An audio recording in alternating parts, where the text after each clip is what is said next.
મારું નામ અર્જનજી જેણાજી સોલંકી, ગામ અપરુજી, રામનગર રોડ. મેં 1.5 વીઘો કપાસ કર્યા. એમાં પહેલો વિકાસ નહોતો.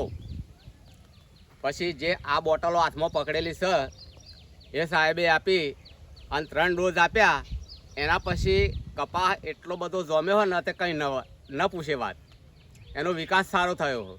એટલી બધી કેજો, એટલું બધું ચકરું ફૂલ અને જોમાવટ, એટલે સજો ભેગો થઈ ગયો. 3.5 હાથનો ગારો હતો પણ ભેગો થઈ ગયો. એટલે આ દવા વાપરવી બહુ સરસ, કપાસને સરસ અનુકૂળ આવી એમ. અને આ દવા સબસિડીમાં આપણને સસ્તી પડે.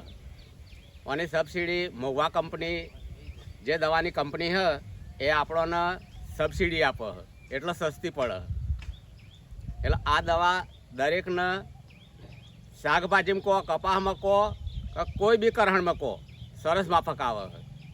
તો 1 વીઘો પેડા છે એ પેડોમાં એકદમ પેડા પાછા પડી જતા. પણ આ દવા છોટવાથી પેડોનો એવો જમાવટ થયો હોય ને તે આવતા જતા માણસો જોવા આવે કે આ પેડોમાં શું નાખ્યું તમે એમ. આ જ દવા વાપરી.